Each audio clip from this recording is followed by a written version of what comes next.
Ladies and gentlemen, good morning and a very warm welcome to Stockholm Business School. It may not be that warm outside, but here inside we definitely have not just warm, but a very hot topic in front of us. Because as investors, researchers, or just interested observers, we are often left puzzled and scratching our heads. Why did the financial markets react the way they did? Why did they jump up? Why did they crash? That second case, we might even be left scratching our wallets. And what that often comes down to is the question of what kind of information did the markets have? What did those traders actually know and respond to? And I have some good news, because you've come to the right place. Over the next 2 days, we will be talking about the future of financial information. My name is Michał Zieliński. I'm an assistant professor here at Stockholm Business School doing research on financial information. And I have the great pleasure and honor to be the chair of this conference. It is a tremendous feeling to see so many of you with us today. So let me first tell you how we got here. It all started with a fairly simple idea that Björn, my colleague here, and myself had about a year ago. Let's make a conference. Well, that's great. We actually even have funding, thanks to our generous sponsors at the Handelsbanken Research Foundation. Okay, but, well, about what? So we started tallying our interests, and yes, I'm much into textual analysis. Björn is, of course, very much interested in market microstructure, and we have been both following with a fair bit of interest the more sort of recent additions to the financial spectrum, such as machine learning, fintech, or the study of financial networks. Okay, so we knew it would be something around that, but then what should we actually call it? What should be the headline, the name for that conference? Well, we knew for sure something that resonates. Of course, we wanted to attract good papers and good people. And so we were thinking and thinking and thinking. But anything we could come up with seemed either too technical, too narrow, or there were already 5 other events scheduled about this very thing. So I think it's fair to say that we were a bit stuck on this. And neither of us wears a mustache, but that's what we would have looked like if we did, I guess. And so one sunny Sunday last summer, I was in the garden working, of course, and thinking about that one more time. And so I suddenly got illuminated that the one thing that connects all these topics is information. Textual analysis is about extracting information from financial reports and similar documents. Machine learning is, of course, about turning vast amounts of data into actual information. And that's how Future of Financial Information was born as the title of this conference. And so we were very happy, because that's great. This will definitely resonate. After all, we've heard it countless times. Information is at the heart of financial markets. Like, financial markets are in the business of acting on information. But there's a flip side. I mean, information is a concept so basic that it becomes vague. Like, you ask someone, what is financial information? And they will struggle coming up with a clear definition. So I had to search around a while, and this is what I could find, the best I could find. Information is that which allows you to make predictions with accuracy better than chance. Okay, but still, we were hesitating a little bit. Like, if we go live with a title like this, like, who knows what we will get? Like, who knows what kind of papers we will receive? And then came my second revelation. This is actually a good thing. This is exactly what we should do. Put it out there, let it resonate, and see what other people, see what you people think financial information is and what its future is. So of course, we gave some pointers about what we are interested in more specifically.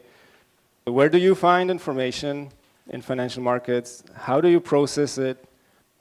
What do you do with it? And who actually acts on information? And last but not least, is more information always better? Or could financial markets also sometimes suffer from an acute case of TMI, or too much information? So we will hear about that in the coming 2 days, because I'm proud to say this approach has clearly worked. So first of all, we managed to attract 2 excellent keynote speakers. More on them later. When we went live with the call for papers, the first submission came in 2 hours later. That was quite, speaking of high frequency, well, conferencing. We received 94 submissions in total, which we thought was a great turnout. And from that, with the help of our fantastic program committee, we managed to select 13 papers for presentation and 7 papers for the poster session. And now, 20 papers might not seem like a large number. There are conferences with well over 100 or 200 papers out there. But even with such a relatively short program, we're very happy that we're covering almost all corners of finance. So we have papers in asset pricing. We have papers on banking, fintech, machine learning, market microstructure, and so on. So it's a really colorful program, as you can see. And there are even overlaps between those sections. So I really encourage you to make the most, to participate in all the sessions and experience this diversity. And I also encourage you to talk to each other and discuss and maybe even argue about these topics.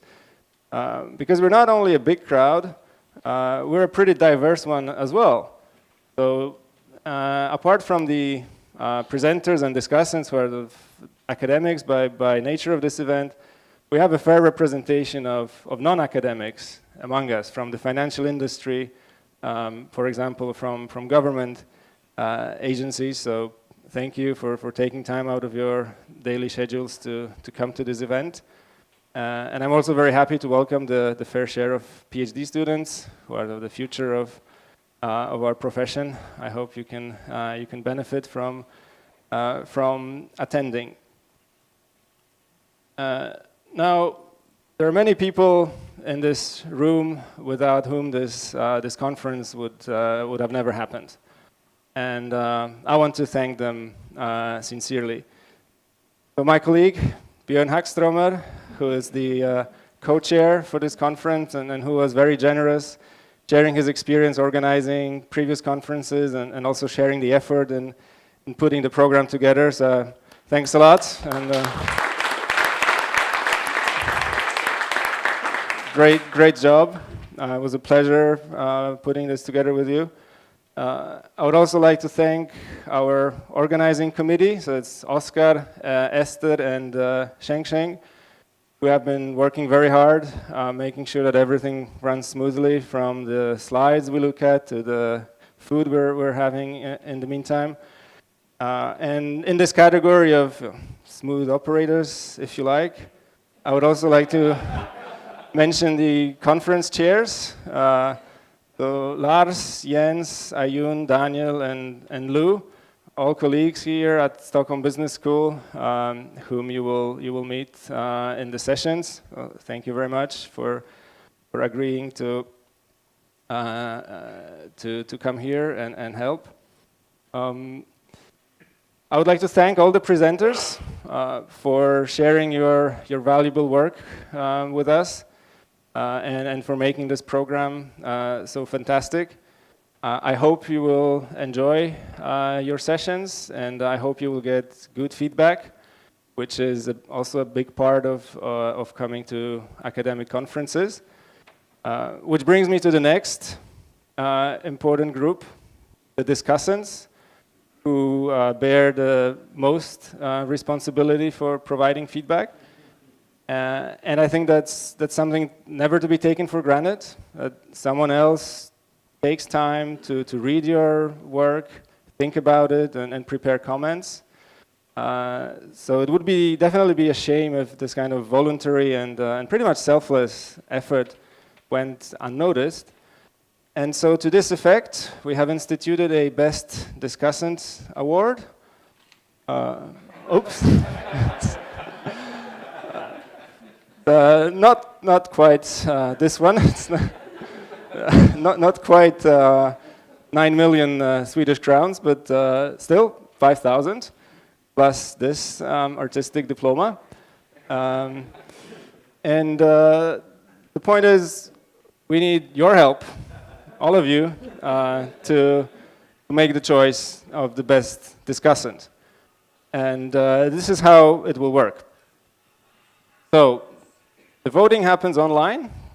So it's www.menti.com and session ID. So there's a separate vote for each session, which you can find next to each session title on the program that you have picked up. So for example, if we take our first session just after lunch, alternative data, that would be the session ID. So in order to vote for best discussant in that session, just go to this web address. If you're using the PDF, the electronic version of the program, you can just click directly, or from the conference website, you can also just click directly. And so if you go to this address, you will see something like that. So this is Gustav, the first discussant in that session, and you can rate how well he did, and then you can go on to Petri, and then to Tamara, and then for all the remaining sessions in the same way. As you can see, the scale goes from 1 to 7, or from pretty good to outstanding. So yeah, we don't allow for bad discussions in this conference.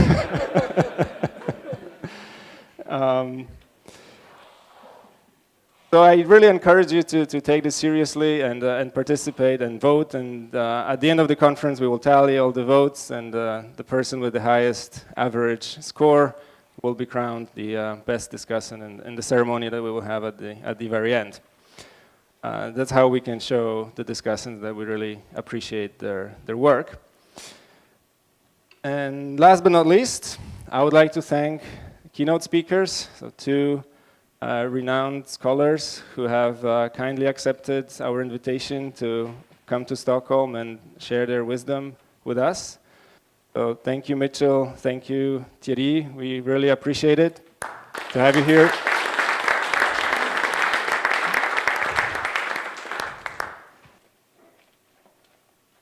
And so without further ado, let me introduce our first keynote speaker. So Mitchell Petersen is the Glenn Vasel Professor of Finance at Kellogg School of Management, Northwestern University. His research interests are in empirical corporate finance. So in his own words, the questions of how firms evaluate potential investment projects and how they fund such projects.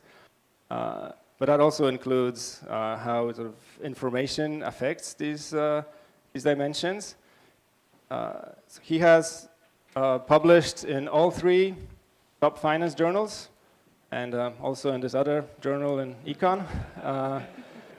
His research has been cited over 27,000 times, according to Google Scholar, and yet, I dare say, his most important contribution is still ahead of him, and is here to tell you all about it. So, ladies and gentlemen, please welcome Mitchell Petersen.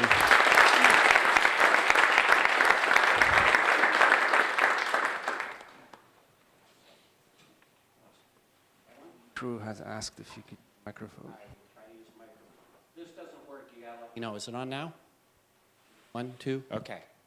So, I mean, first of all, I just want to thank Michael and Bjorn and the entire organizing committee for putting this program together. Looking ahead, I'm really looking forward to it. Kind of my stage of career, you come here to learn opposed to teach. I also appreciate their lapse in judgment in letting me start. But they said we're going to start low and we're going to go high, which is how we sort of decided to organize the 2 keynotes. This talk is based in part on a review article that I have written with my colleague Jose Liberty, and it comes from actually quite a while ago, and it was my attempt to put a set of work together that I'd been working on as well as a number of other people. And it started back in 2004 when I was asked to give a talk at the AFA. So at the time I'd been working on banking, and they said there's this idea of soft and hard information just started to percolate, and they said, can you give a talk? And I wrote down, 5 or 6 slides, put together a bunch of bullet points, and I talked for about 20 minutes. Not terribly structured, certainly far from done, but it really intrigued me, and it went relatively well. So Wayne Passmore, who put the session together, called me afterwards and said, talk went well, can you send me the paper? I said, there is no paper. No, there has got to be a paper. We need to put in the conference volume. I said, you didn't ask me to write a paper. You asked me to give a talk. I gave a talk. I've got PowerPoints. I don't have a paper. He said, there's got to be a paper. I spent the weekend. I banged out about 20 and 25 pages. Not my best work by far stretch, but it's going to be buried in a conference volume. Nobody really reads that conference volume. But just to be safe, I stuck it up on my webpage. And it was built on sort of this idea of their different kinds of information. If you think about Mihail's introduction, the idea is how are these different kinds of information? We know finance is built on it. We know it's sort of hard to process, communicate, store, and technology changes it, but we really didn't have that idea. And Jeremy Stein's work on sort of passing information inside a firm, and actually if you go much further back to the scope of the firm, a lot of that stuff was there. For me, this came from my work on banking with Raghu. So we got involved in relationship banking, in part because I had data and he was a good theorist. So I had worked in college at the Small Business Administration, and I went there because they had a data on small business finance, or so they told me. When I showed up, they said, we'd like to collect a data set on small business finance. What do you think we should put in it? They asked someone who's going to be a senior in college. I thought, wow, these guys are out of their league. If they're asking me, we're in a lot of trouble. I get to graduate school, and they sent me the data set. And so that's kind of how we started. So my roadmap for that original talk, for the review paper, and for this paper is threefold. I want to spend a little bit of time talking about this distinction between hard and soft information. And it's come to the literature to be in 2 boxes, but I want you to think of it as more of a continuum. And that's actually true of lots of things in finance. Debt and equity are not uniquely defined. They're really sort of endpoints on a continuum, and the same idea is here. I want to next explain why I think the distinction is useful, because defining something isn't valuable unless it means I change the way I think about it or I change the way we build securities and organizations. And that's kind of going to be my last piece. I want to sort of talk about what the implication is for research, and some of that was in the fingerprints of the original paper, and some of these events happened afterwards, and I kind of wish I'd understood how they would play out. Now, when I say epiphany, I often get asked by junior faculty, now that I'm this stage of life, like, where do your research ideas come from? And I actually think that is a brilliant question, and I'm always terribly embarrassed by my answer, because most of my ideas run into me on a quiet afternoon when I'm not paying attention.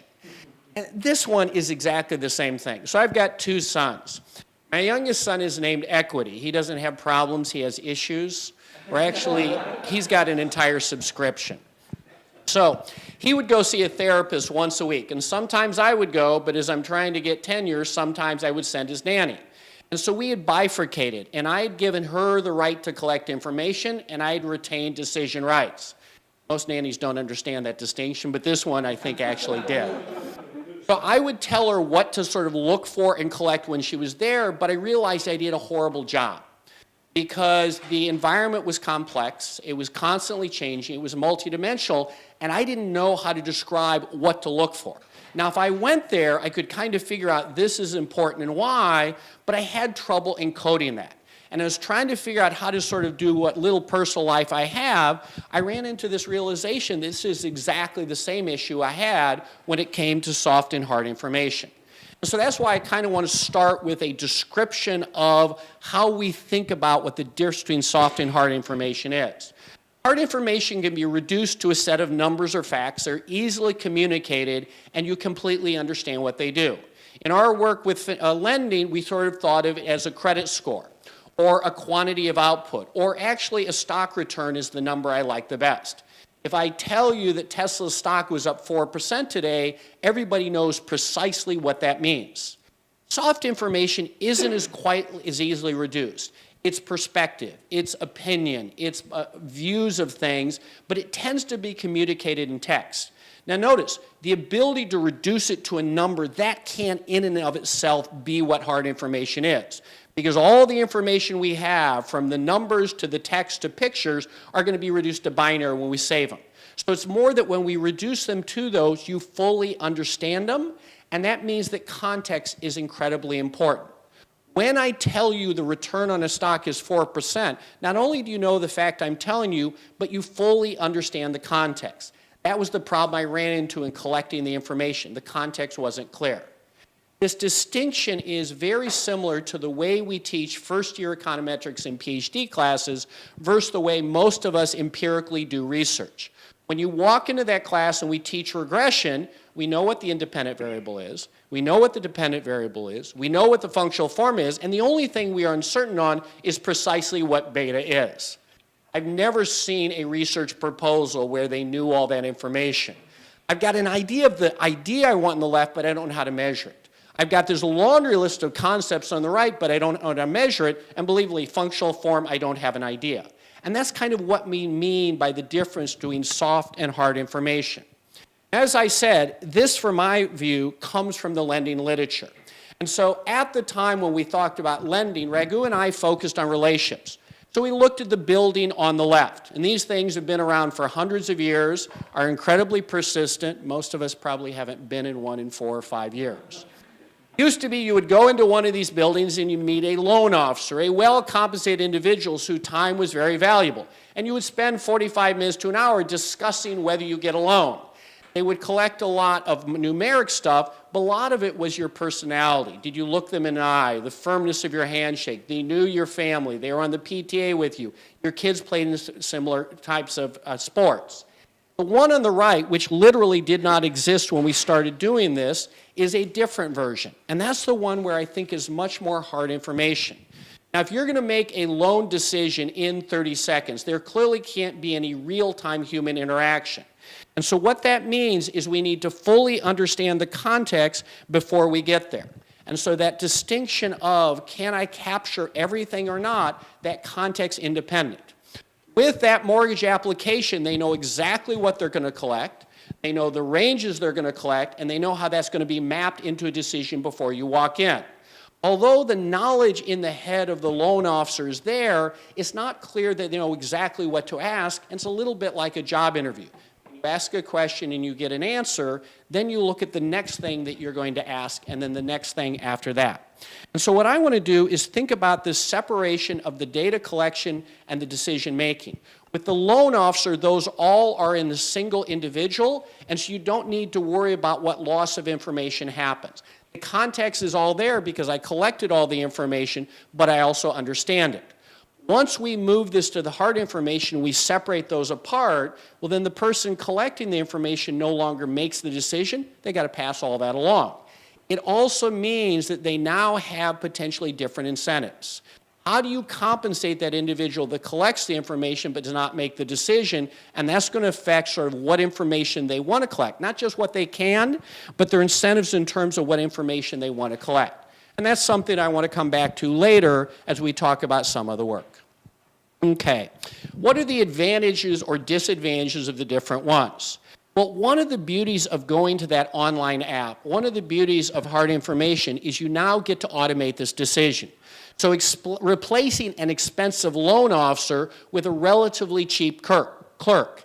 And it used to be that's what you would do. You would go into the bank and you would fill out the information. Now they were making sure you knew how to fill it out and had the right information, but there were no decision. Expensive labor gets replaced by cheap labor gets replaced by really, really cheap capital. And that's essentially what's happened when we've moved to an app. If you're going to do that, that means you need to standardize the data, you need to standardize the data collection. Because the variables I'm going to collect and the format in which I collect them is now always going to be the same. That's going to drop my cost. Once I build up that system, whether I run 10 applications or 10 million applications through it, it's the same cost. So the marginal cost of collection and the standardization have made this much cheaper. It also changes the geography. So if you physically have to go into the building and talk to the individual to collect the information, then the borrower and the lending officer or whoever is providing the information collecting it needs to be geographically close. Once we switch to hard information, that's going to increase the geographic fit. And that's why these economies of scale and economies of scope have caused much more concentration in these industries because a few big players can basically take over. As they do, costs tend to drop. As the costs tend to drop, well, that's going to create pressure to be more competitive, and that more competition is also going to tend to drive the incentive for dropping those costs even further. There's another dimension here. Soft information, because it's in the head of the loan officer, whoever collected, they control that. The minute it's hard information and is context independent and it's easy to transmit, then the ability to capture those rents become much more difficult. That's also going to increase the competition, and we're going to see some fingerprints of that in the way we have changed these institutions over time. Greater durability of information. If the information is in the head of the loan officer, when they retire, all of that information goes away.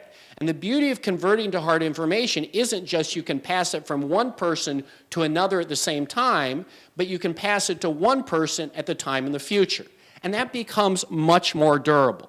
This reminded me of the description Crane and Eccles have of investment banking. Now, as they write the book, they want to describe the investment banking industry, but by the time they publish it, it is somewhere between the history and ancient history of investment banking. And they describe how, as a young graduate, Mihail graduates from business school, and he goes off to be a junior PM at an investment bank. I graduate from a lesser business school and go work at an operating non-financial as a junior peon. And over the next 25 or 30 years, he will rise to be the senior partner, I will rise to be the CFO, and we have worked together for 25 or 30 years, and that relationship we've developed is not just the information at the time, but the context over time.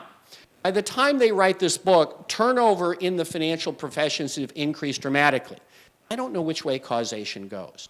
If you have more turnover, then you need to be able to maintain that information, so there's going to be huge pressure to convert it to hard information. However, once you convert it to hard information, you do not need to keep those people around, and so you're going to have both of these are affecting. Now, everything I'm going to tend to do in this paper tends to be about finance, but the more I think about this, you're going to see evidence of this outside the field of finance. And so one of the beauties of the way Michael described this is information isn't just about finance. In fact, just not about economics, but lots of other fields. And so what'll be curious is how the ideas from our papers that are targeted toward financial institutions and markets are going to bleed out into other ones. Disconnection of time and place I talked about. And so all of a sudden, now we have a much more geographic reach, we have a much bigger reach in terms of time. Lost information. See, there are two basic ways of making these loans as we described. One is that automated way where I'm going to convert everything to a credit score. So I figure out what variables are relevant, what ranges are relevant, and everything I throw away. And now I've got a binary decision. You make the loan or not. You build the project or you don't. The soft information is the same thing. It comes out with a single binary decision, so at the end it's the same. Now, as long as that binary decision is at the end of the chain of actions, it doesn't matter. If you think about Ivo Welsh's work on cascades, that's an exception, but it's an exception that I'm going to tend to ignore. The challenge is, where is that information lost? Well, as long as maintaining the information, storing the information, transmitting the information is completely free, you never want to throw away the information. Clearly that isn't true, although the cost of saving that has fallen over time. And so the challenge we have is between the cost of the lost information versus it's much cheaper and it's much more doable. Friedman, in his book Free to Choose in 1990, said this was one of the advantages of a market economy. So if you grow oranges and you see the price of oranges rise, you don't know if there's been an increase in demand or a decrease in supply of your competitors, but you really don't need to know anything else. And so condensing it to that single variable makes it much more efficient. And that's the research question for us. how much of this information, this loss, is relevant. And so when you boil it down in these ways, part of the problems we're going to run into, and we're going to talk about a couple of them near the end of the talk, is that lost information. Ex post, I'm really good at figuring this out. Ex ante, not so much. Okay, those I basically had in the first versions. The next two I kind of missed. And one of my co-authors, Falconer, says I have a very rosy view of humanity, and I kind of assume people do the right thing. He has a very dark sense of humanity, and so we make a kind of good combination. Everything I've done so far has talked about the information collector, and they're going to collect the information, and they're going to make the decision. But the target of the decision, the borrower in my example, is also important. And up until this point, I really didn't think about what they were doing. Now, if they have a chance to figure out how to change that information and they can manipulate or alter it, that's going to be an issue. See, with the soft information, when the loan officer interviews you for that hour and a half, clearly you want to communicate that you're honest, but like what variable changes it? It's also the case that probably moving up a little bit your honesty score doesn't matter because these decision rules aren't as discrete, or at least they're fuzzy, and I don't know where the discreteness comes from. That's why I like the example of the credit ratings. So if you think about what a credit rating is, it's essentially trying to take all that numeric data, but they also have a lot of qualitative data because they're industry experts, and reduce it down to a credit rating. And once I have that credit rating, I'm going to figure out what that is. Now, the challenge is the corporations have some capacity to move those numbers and variables. As long as it is fuzzy, that's not an issue. During the financial crisis, the number of defaults of investment-grade debt spiked. And so academics and practitioners and governments had to step in and figure out what is the problem. And there's actually a very obvious problem: incentives. Corporations paid rating agencies to give them grades. Can you imagine setting up an institution where the individuals that came to that institution, let's call them students, pay the institution money, and then the employees of the institution will give grades back? Obviously, the incentive problem is horrible, and that would never work. You catch on this much faster. Every time I do this with like industry or regulator, it takes a lot longer. It's like, wait a minute, that's what you do. It's like, exactly. I haven't questioned my grading yet. Now, one of the interesting facts, however, if you look at where those spikes in defaults were, they weren't uniform. So investment grade debt of operating companies did spike, but the level of default, given the severity of the recession, was actually lower than the previous recession.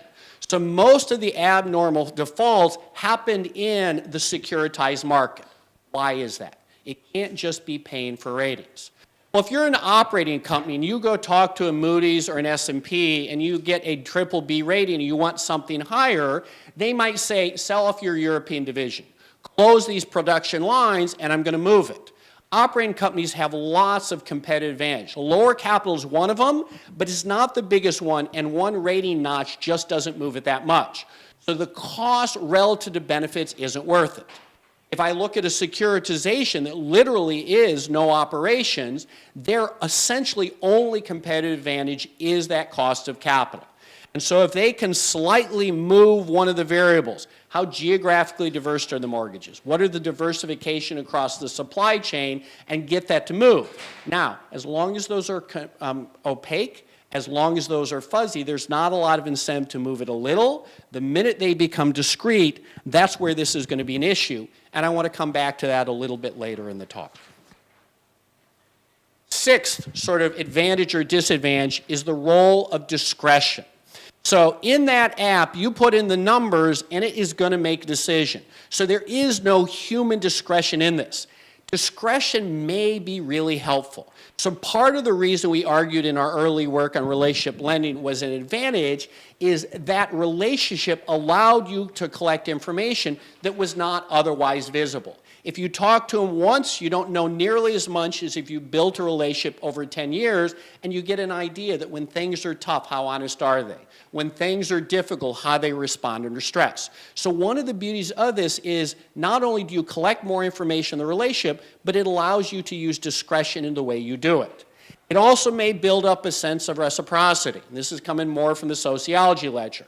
If I have borrowed from you for 15 years and times are tough, it's much harder maybe for me to default on that loan opposed to a default to a faceless, nameless financial institution.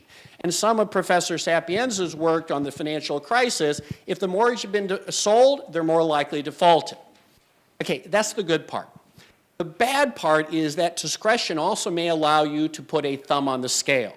So we've been working with you for a long time. We've become friends. I know this tough time. I've got to help you out. Financially, it's a bad decision, but emotionally, personally, it's a good one. And so as a result, I'm going to make the loan where I otherwise wouldn't. And so that discretion provides information. It provides change in incentives, but it also is going to distort the incentives in some cases. And that's the trade-off that the shareholders have when they oversee the loan officer. It is cheaper, it is more durable, I lose information, but I may also have a discretion. That's the beauty of going to a hard information model where you put the numbers in and that model makes the decision and there is no discretion.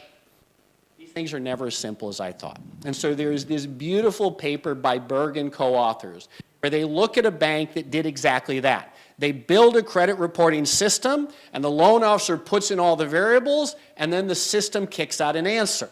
And it takes these loan officers several months to figure out where those cutoffs are, even though they aren't reported.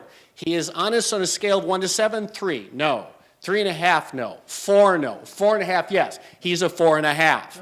And so they basically reverse engineer the model because they're allowed multiple bites at the apple. And so as much as we'd like to think that hard information takes away that discretion, not so much. Up until this point, I've really talked about hard and soft information as inherent characteristics of the underlying data. The return on a stock is hard information. A consideration whether Petersen asks soft information. But is information type immutable? Can you really make soft information harder?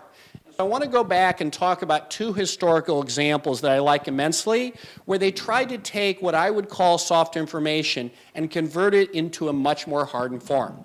The first is the rise of the credit reporting agencies in the U.S. So the precursor to what will later become Moody's starts in about 1840. The precursor to what will later become S&P starts in about 1860. And what drives this is technological shocks, transportation and communication. That's why I think this conference is so prescient and the timing is so beautiful, because there's so much data out there. Our ability to transform it is technologically driven, and technology seems to move much faster than our ability to understand it. So, you are a merchant in Boston. All of the people you buy from are in Boston, and all the people you sell to are in Boston. Since the banking system isn't fully developed, trade credit's a very important source of capital, but you need to figure out the people you extend receivables to, how good a credit quality are. They're down the street. You've dealt with them for 30 years. You know their kids, their spouse, or whatever. All of a sudden, with the railroad and the telegraph, you can now sell to people in Cleveland or DC who you have never met. And so the challenge was, how do you figure out whether they're good? So these early credit reporting agencies would recruit individuals in all the cities. They would find bankers or business people or lawyers that would write these books on all the credits. Mr. Petersen is a responsible, honest young man. Respects his wife, beats his children the appropriate amounts, goes to church, and pays his bills on time. And if you go read them, they're hysterically detailed. They're not exactly what you think of as a credit score today, but less so. And by doing this, what they were allowing to do is all of a sudden create credit scores. They created a pecuniary strength, which was basically net worth, and a general credit quality that boiled everything down. And so you would subscribe to these services, and you could look up somebody in the books, and it would tell what their rating was, so you could lend to them. Or if you subscribed and went into their office, it costs more and you physically had to go there, you would read the report. See, the beauty of that hard score is it was very cheap and efficient to transmit it a long way, but once one of us looked up this number, I can share it with my friends. So capturing that financially was very hard. You wanted all that soft information, much less easy to do, and in the days before copy machines, literally impossible to do. The other one, and one that has transformed our profession, is the Center for Research and Security Prices. And if you think what is done to the asset pricing literature, and frankly, S&P's CompuStat on the corporate side, at least for my life, that was the 2 data sets we used. Unfortunately, those of you growing up now need to learn 75 different data sets. I had to master at most 2. I don't know if you know the history of CRISP, but it's absolutely fascinating. There's a guy named Engel who's a VP at Merrill Lynch Pierce Fenner. He shows up at the University of Chicago and says, I want to find the most knowledgeable, the most senior, the wisest finance professor. We have a really big finance question. And so they bring out this guy, Professor Jim Lorry, who at the time was the chair of the department. And they asked Professor Lorry, if you were to invest in stocks for a long time, what is the average return on equities? Now, the first thing that is terrifying of this question is someone who has been in the profession of finance for 25, 30 years, works at one of the premier banks, advises people with lots of money, doesn't know. So Professor Lorry, who is awesome, says that is an excellent question. I don't know. Okay, the second problem with this theory is someone who is teaching these people doesn't know. But he's very fast on his feet. He says, for $25,000, I'll figure it out. Turns out it's a $50,000 grant, and that's how we get CRISP. I think these examples are useful because as we think about the institutions we are talking about and explaining, they didn't start 10 years ago. They started 25, 30, 100 years ago. As we talk to the students in our classroom, they've lived in a world where it is inconceivable that you can't pull up the return on an asset for the last 30 years on your phone. But literally, no one did. Now, as this quote at the first conference 2 years later says, most finance research has been done by people that know the markets very well and don't know any statistics. They haven't found out much. We're now going to replace it with people that know statistics but don't necessarily know a lot about finance. That's also a sterile environment that won't work. And if I read the literature today, you see we've done the two together, where we've now got all the statistics, but we've also started to trace back. But take a minute to think about this research and the slide that Michal put up originally and what we're going to see later on text processing. During my early career, almost all the corporate finance papers, if you looked at the 150 pages of an annual report or a 10K, we used somewhere between 3 to 6 pages. We used the income statement, we used the balance sheet, we used the cash flow statement, and all the other stuff didn't because there was no way to convert words into text. And then all of a sudden, we found the ways to do it, and that's part of what we're going to see later this afternoon. Okay. Applications of information type to our profession and research. And the first two, as you can tell, they've got a much longer history, and those, although there's been a lot of research since the first version of the paper, at least parts of it was there. The second, third, and fourth, not only did I not see them coming, but there are a lot of the issues that I wished I'd been thinking harder about this at the time, because a lot of what we saw in those historical examples, you're going to see in the financial crisis. The first one is going to be distance. And this is kind of where we started with it. The papers that we wrote, relationships, one of the variables that they had in it was this question of, for a small business, think about the bank branch you use the most often. How physically far away is that?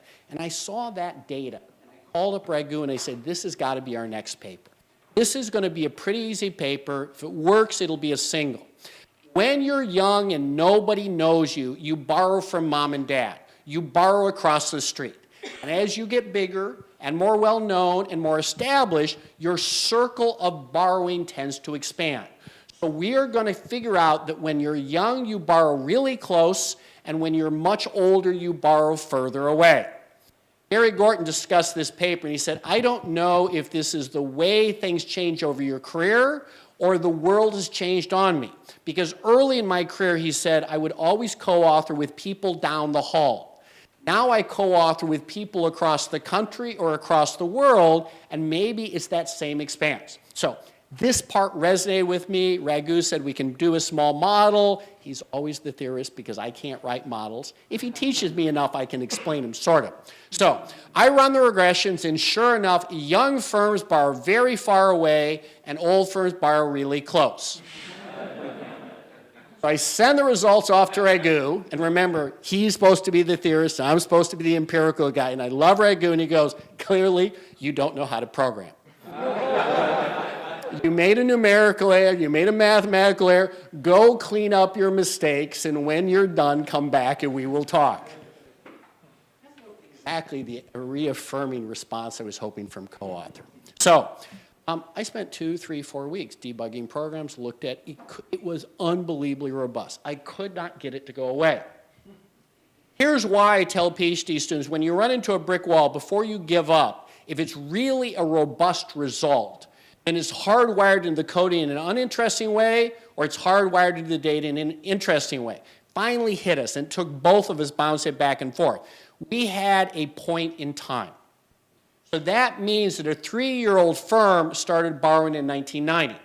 A 13-year-old firm started borrowing in 1980, sorry, Freudian slip. And a 23-year-old firm started borrowing in 1970. And so once we broke that into how old when you were started and the chronological year you started borrowing, that's when it was clear. Age, turns out, didn't matter much at all, but that time you started mattered a lot. What we found is over a 2-decade period, the distance between firms and their borrowers increased about 3.5% per year after you controlled for everything you could think of. Size of the firm, age, industry, structure, profits, all sorts of stuff. You couldn't get it to go away, so we had a fact. Now, at the time, technology was increasing, and so what we did is we noticed that in areas where banks were automating their business early, where they were making more loans per employees, so hard information opposed to soft information, that's where this increase happened early. The technology we're talking about isn't very advanced, and so now if you think back to that picture from 10 minutes ago of that app, that's exactly the idea. Distance doesn't matter if I can boil the information down into hard information that fully captures it, that's context independent. And even after we do that, the small business, although distance increased a lot, it was relatively close. Well, that means as we look across different markets, distance is going to have a very different reaction. Small business lending, incredibly opaque, not much numbers, not much hard information. That's going to tend to have to be close. Public debt, for which there's lots of information, not very informationally sensitive, should be a national market. Same thing for public equities. And in the last decade or so, although that's generally true, there are a bunch of papers that found that doesn't quite capture. There's this lovely paper by Koval and Moskowitz that looks at mutual fund holdings, and what they find is mutual funds tend to like to buy stocks that are close to them. They tend to seem to have maybe a outperformance, that's a little fuzzy, but they tend to do it in the smallest firms, the most opaque firms, the most industry concentrated, which is exactly where you expect. Public bonds, corporate, that's one. Municipal bonds, there's a huge number. It depends on the local environment, the political environment. 80% of that underwriting is done by local underwriters. They tend to sell them at higher prices, lower yields. The only part I've never figured out of that paper is they don't charge higher fees. If you have a competitive advantage from being local, that seems like you should be able to do it. Real estate, they never talk about soft versus hard information, but clearly it is that local information. And then the way Josh Lerner describes sort of venture capital, that's like small banks on steroids. These are firms that do not exist in industries that do not exist. And that's why you see most of venture capitalists, especially the ones that are successful, are geographically very close. They tend to go visit the firms all the time. They want to be at the board meetings, but more importantly, they want to be there between the board meetings. That means as I look across assets and I look across types of investments, that distance and soft and hard information probably should be correlated, and to a first pass, it seems to be. Okay, that's physical distance.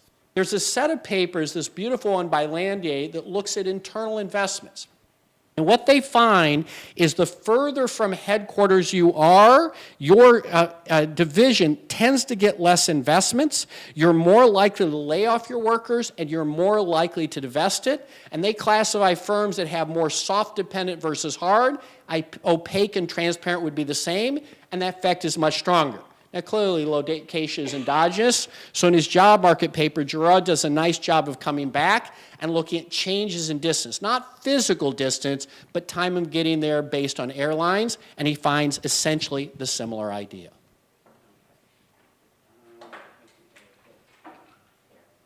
I got it, but thank you. Okay. Information type is going to tend to make organizational design, and that's a little bit what we just talked about with that Landier paper. So one of the sort of early efforts to this, and before we had soft and hard information, is what does it mean to have ownership? And the Grossman, Hart, and Moore papers look at ownership is the right to control who gets to use the asset and how they use it.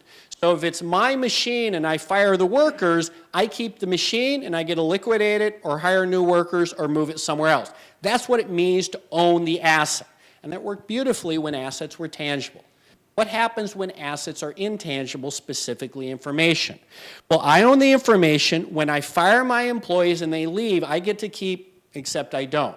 Because if the information is in the head of my programmer or my scientist or my loan officer, all of a sudden it tends to go with it. And so there's a set of, as I would call, first-generation papers that look at how the kind of information, soft and hard, the size of the firm, although most of the firms we looked at were small, and the size of the banks. And what we realized is, yes, large banks tend to lend to large firms. This isn't a portfolio issue because the firms we're talking about are incredibly tiny. But more importantly, the large banks tend to use hard information and the small banks tend to use the soft information. If you're a franchise, that's hard information. If you have audited records, that's hard information. Remember, these are small businesses, so the stuff you think is obvious, not all of them have. This was building on Jeremy Stein's theoretical work, which is why he is on this paper. If hard information is easy to pass up, because above me, my boss understands not just the data I gave him, but the context, then he can make the same decision I can. If soft information, we lose information, it can't be passed up. So that means that the only way we're going to be able to do this is if we think we can pass that information along. So the size of the bank is going to drive what information they're going to be able to use. But it also creates incentives. If I'm that loan officer and I know that above me they're going to make a decision whether to approve the loan or not, and I collect soft information which will not affect the decision, I get no credit for it. If I collect hard information, I will. And so that means the larger institutions, it's not just they can't use the hard information, but the endogenously will set up incentives not to collect the soft. So what we discovered during this period, there was a lot of bank consolidation. And so as banks got larger, that should create problems for those small banks or small firms that depend on the soft information. If you look at the OLS results, you see no effect. If you look at the IV, you do. Because what happened is if you were forced to borrow from a bank larger, it created a capital constraint. But during the sample period we examined, there was a massive entry of banks. And so there was consolidation. Two banks would merge. The old loan officers in the old bank would go open up a new one to fill in that unsatisfied clientele. Later, Alan's going to come back with Bowman and Kim and find the opposite result, which again I think is an important lesson. The fact that this didn't affect the access to capital is very dependent on the environment at the time. There was lots of entry. Starting about 2000, you see very little entry. Okay, that's the first generation because it says information type and the organizational structure don't always go together, but it doesn't really tell you what the mechanism. It is a correlation, not causation. So Jose's job market paper and the next two look inside the firm. And one of the things Jose does is he finds a bank where they start to delegate authority down to lower levels. And what you see is they tend to collect more soft information, it has a much higher predictive power, and the fraction coming from the hard information declines. So that means it's not just that there's this correlation, but I need to think about how to sort of pass that information along. Okay.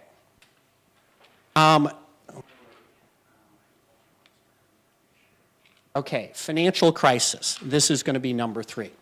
So when we did the first one, we didn't really think about it, and credit ratings had become more common, and all of a sudden you also had securitization of the mortgage market. Now, given what I said on hard information, it seems obvious that this is going to be unambiguously good. If you have to talk to the local loan officer, then the bank is going to make loans only geographically close, and those are going to be really expensive.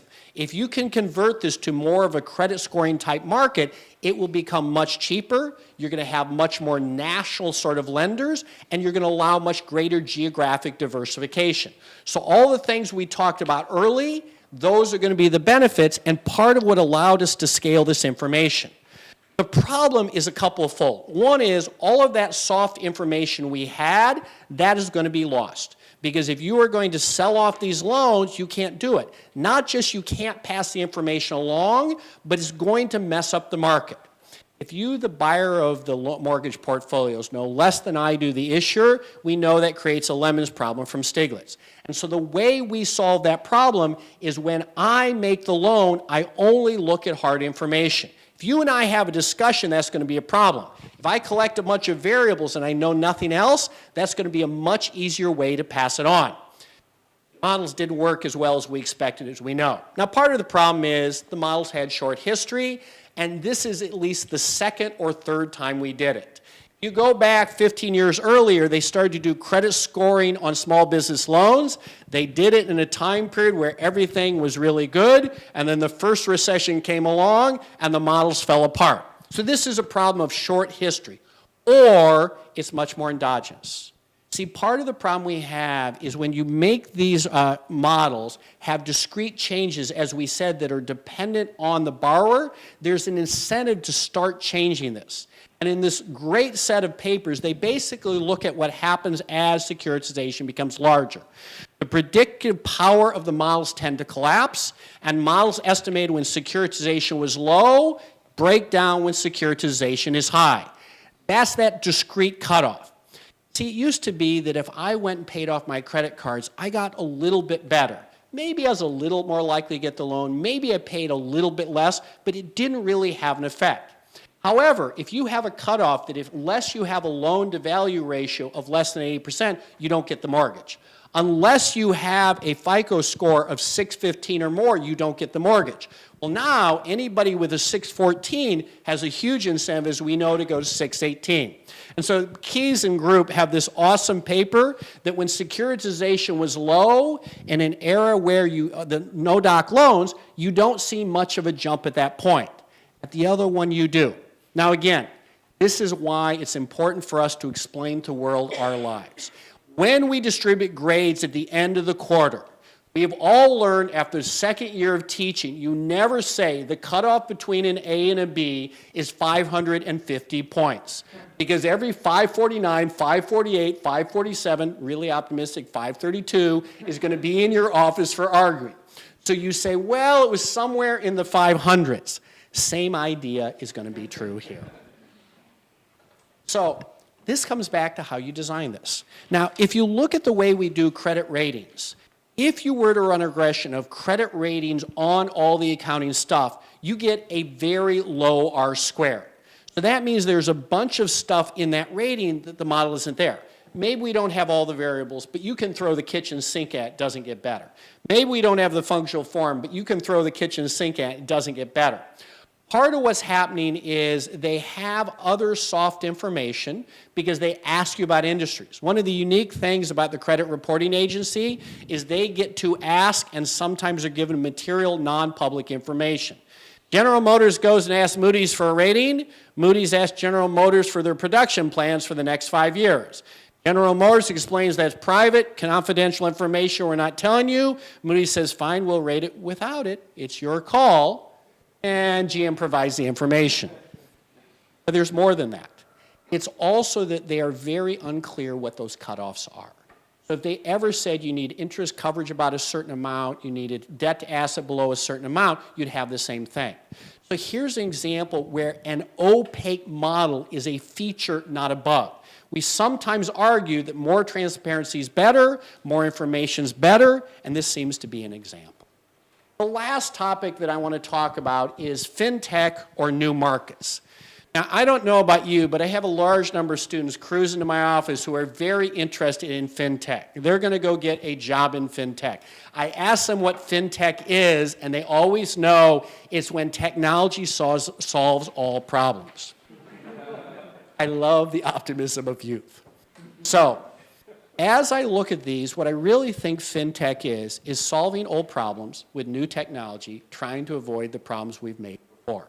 And most of these business models, whether they be lending or asset pricing or insurance or real estate, usually are trying to convert soft information to hard information. Think back to the credit cards and the home mortgage. So in the US, credit cards start in basically the 1970s. And before credit cards, there was this concept of a signature loan. If you're wealthy enough and you had a good enough relationship with your banker, you would walk into the bank and say, I would like $50,000. You would sign your name and you would walk out with $50,000. I mean, if you guys had that. Me, that would never happen. And all of a sudden, they want to have credit cards, which allows you to go to a country you've never been in, walk into a restaurant you've never been in, consume the meal, it is now not repossessable, sign your name on a piece of paper and walk out. Think about describing it like we all do it. Back in the mid-70s, the way they used to do this is it was through the phone system. So if you walked into a restaurant and you ordered a meal and you used a credit card, the restaurant would call their bank would call your bank would have some peon run down to the basement and look up your files and okay it. And needless to say, that was unbelievably costly. With time zones, your bank might be closed. And if they were, the restaurant had to decide whether to take the risk or not. And that's where the computer system comes in. Now this is all about credit scores. So that loan, signature loan, used to be, I knew you're a good credit risk. It's all those numbers that now come in. So, what are these models we're talking about? And I want to briefly go through three. I've read a lot of the literature, but when I got the program list, I discovered there are a bunch of papers I have not yet read, so I have a project for the next month. As I said, they're the kinds of areas where we have worked for years. Lending, raising equity capital, and asset allocation. They're trying to convert hard to soft information. And there's two nice papers that get very different results. So Ravinia goes and looks at data from Prosper.com and tries to predict the rate at which you're going to pay and whether you're going to get a loan with all the typical credit quality stuff, but she also throws in whether you are attractive.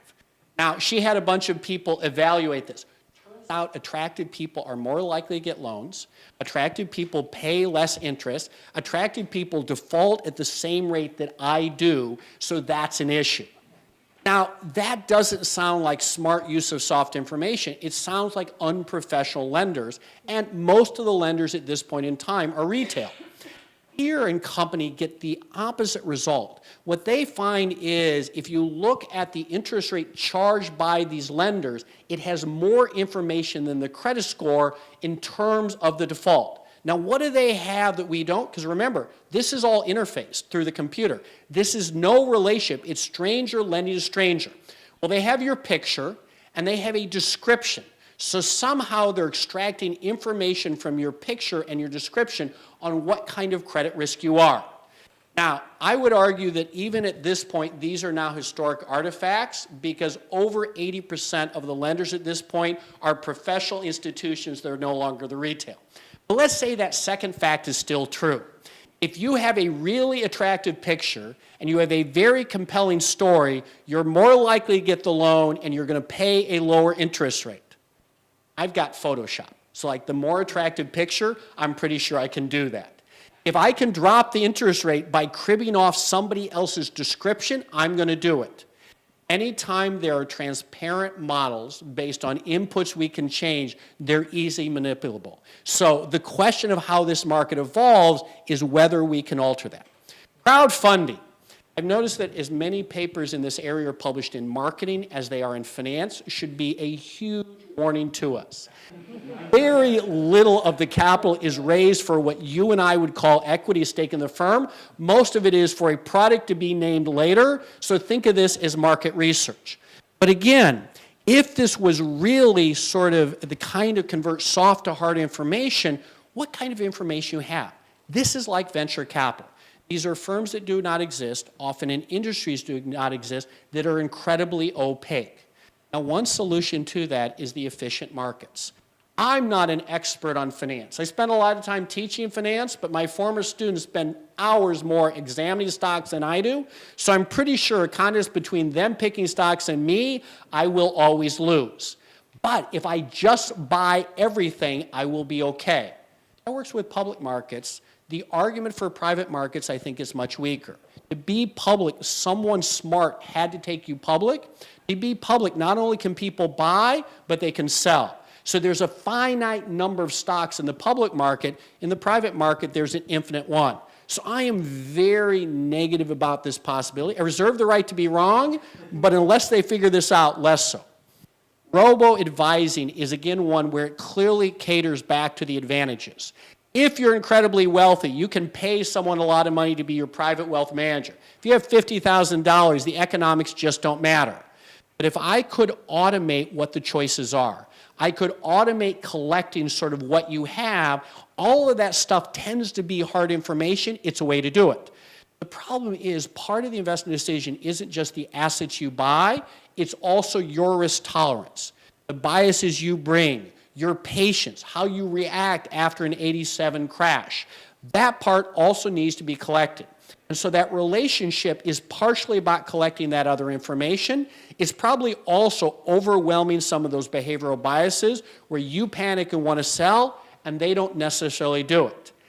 The beauty is it can get rid of a bunch of our embedded biases. And Brian Melzer and co-authors have this wonderful paper that looks at the advice given to investors by their advisors. They tend to recommend avoid index funds. They tend to put them into funds that trade a lot. They tend to put them in funds that are really expensive. They do everything we tell them they shouldn't do. Now, clearly it's an incentive problem. They have an incentive to put you in expensive funds where they make more. This is what I like about the results. Go look at what their brokers do with their own money, and they make the same mistakes for them that they make for you. But then ask yourself, what kinds of people are really interested in finance? Some choose to be finance professors. Some choose to be private wealth managers. If you think you can beat the market, you probably don't choose finance professor. If you think that's impossible, you probably don't choose wealth manager. The beauty of these models is they can segregate those out. Again, that's not obvious. And we haven't seen as much in finance, but there's a book called Weapons of Math Destruction written by a data scientist that looks a lot of other ones. And since a lot of our machine learning, these models come from the data, any biases that we have embedded in the data get embedded in this other one. So I don't know where these three are going to be. I'm going to try to pay much closer attention than I did during the financial crisis because I think the fingerprints of soft and hard information might be here, but I also fear I'll make the same mistakes. For the last couple of minutes, I want to talk about a topic that we never talk about at conferences. Many of us work at universities, and our job is knowledge creation and knowledge dissemination. So we spent the last 6 months to a year and a half creating knowledge, or in the case of the Discussants, 2 months, because you all spent 2 months on the Discussant. And here we are to disseminate it. However, research as a rule doesn't pay the bills. And so we also teach students who pay us to teach. And sometimes that is knowledge creation, but it is also knowledge dissemination. To what extent are the topics we've been talking about for the last 45 minutes, does that have implications for the classroom environment? So this is a 14th century illumination of a classroom. Peter Norberg taught one of the first MOOCs back in 2011 on artificial intelligence. And then he gave a TED Talk on what he learned from it. And when he put this up, he said, until recently, you haven't seen much change in the classroom. You have the stage on the stage reading from the book. Well, now we got an iPad, but other than that, the same. I got all the students taking notes. They're a little bit better dressed than my students. And this one I love. You have a guy in the back room sleeping. So my classroom hasn't changed a whole lot until MOOCs come along. And all of a sudden, presidents of universities and deans are terrified that we're going to be wiped out because that best teacher of Finance 101 is going to teach everyone. It hasn't quite played out the way we've expected. Now, I want you to think about that question through the guise of hard and soft information, the guise of the way we teach econometrics versus the way we do econometrics. Some of what we teach in finance, especially basic finance, has the feel of hard information. How do you discount 110 at 10%? How do you amortize a loan? How do you run a cap and regression? There's literally one answer because the context is completely clear. And we teach this stuff, and it's important, but it's not the most important piece. A lot of what we teach is the theory, and the intuition, and the logic, and the perspective. And part of this can be automated, and part of it can't. In the financial realm, the stuff that depends on hard information has tended to be automated. And the stuff that depends on soft information is not. So the question that I'm asking is, in teaching, do you expect to see the same way? I think it preserves our jobs. I think it makes it a whole lot more interesting. I hate dividing by 1 plus R. I like everything else. Thank you very much. I think we've got 5 minutes. I don't know how you want to use that. Yes, indeed. So that's all put our hands together.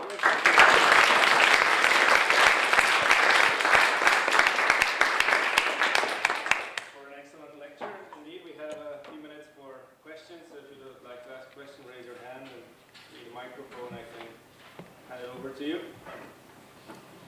Any questions? Yes. Thank you. Yeah, I have a question. A lot of the things you're saying could be replaced with missing relevant control variables or irrelevant, or we don't want those control variables out there. Would you, so is there anything that this other interpretation is missing in this difference between hard and soft information? So maybe. So when you say missing, it's out there and I haven't figured out what it is, or I haven't figured out how to code it. So think about something like corporate governance. We think corporate governance is really important, and we've created indexes of all the things we're important, which is an index of 1 to 10 of 14 features. And then we stick into regression, and it works sometimes and not others. And so I think the challenge is there is some information it is easy for me to put in a context, and I give it to you, and you give it to someone else, and after that game of telephone, they know everything. Tesla was up 4% today. You tell someone, they tell someone, we fully understand it. Petersen is honest. I think that's much harder to sort of capture in a way that is durable and transmittable, because your definition of honesty may be different than mine. When you mean honest, like what behaviors are you talking about? Petersen does cross the street when the light is red. He doesn't always cross at the corners, but if I borrow money from you, I will honestly return it. Under what context? So when things are good, I tend to be honest when things are bad. Now, what I really like about your question is, notice the question was good, but the answer wasn't great. In part, I've been thinking about this for a long time, and I still don't have an awesome answer. I think it's an important distinction because if I look at all these different institutions and the way they've evolved, I see the fingerprints, and I see the reason we had bank consolidation is the way we made loans had to be you and me, and all the information was up here. We put a bunch of that stuff on paper, and all of a sudden, not only did you and I not have to be in the room, but you didn't need me anymore, like the decision makers. So we could automate it. It creates huge consolidation banking. It drops the cost. All of a sudden, we can make much smaller loans because of the transaction cost of doing it. We get much better geographic diversification. So far, everything's awesome. But then we don't think about those last two I have. So that's why I think it's useful. But I also think your question points out that don't think of it as this is soft and that's hard and it's two discrete boxes. And that's why I like the characteristics. Kind of the way I think about debt and equity. That sort of help keep going? Well, for example, one of the examples of soft information you gave yourself was this situation where beauty matters or attractiveness matters, right? Actually that in the end turned out to be hard information because somebody wrote a paper about that and could measure beauty, right? Yeah, and see, that's the beauty, that some of this stuff, and there's where I think your missing definition is probably more accurate. It was information that was coded. Now, the way she did it is she had a bunch of people rate this, and that average rating worked. Apparently, she said, if you go back to biology and you look at the symmetry of the face and you have a computer do it, it's not perfect, but it's highly correlated. So humans view beauty as symmetry. Well then, by definition, it's hard information, and it would be something that I would have X years ago called soft, but you would have said, no, it's missing, it can be hard. And that's why I think of that example of CRISP and that example of the credit rating. There's stuff that historically we've classified as soft, that over time has become hard. I think that process is getting faster and faster as the wealth of data goes up. But then it gets back to the context, how much of it is truly captured. So in the case of beauty, it is literally that picture coded into numbers. Once I do that, that does feel very hard. The description, if I go through those things, there must have been something there that the humans were encoding. Can you figure out what that is and therefore let a computer solve that problem? If the answer is yes, then my guess is it doesn't work. So this feels a little bit like quant trading, right? If you can systematize it, so other people systematize it, doesn't work. In the asset pricing literature, we seem to know that. In the lending literature in fintech, I don't think we fully appreciate that yet. Awesome question. Other questions? So maybe you can think.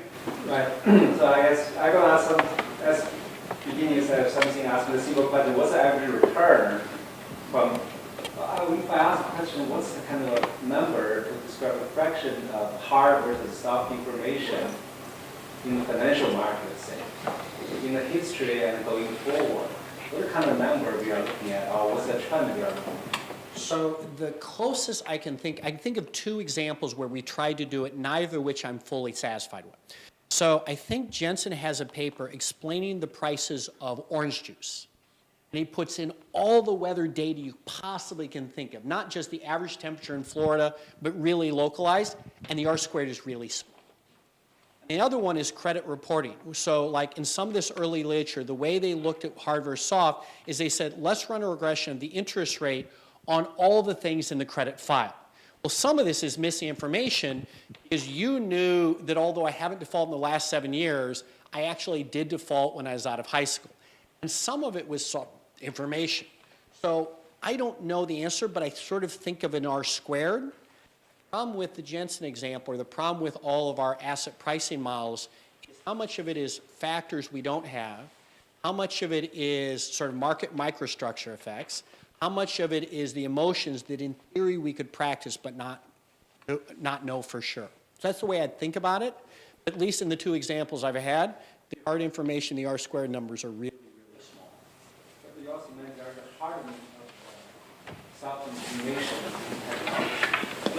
And all this work on text processing, I think, is exactly that. So what are the regressions we run?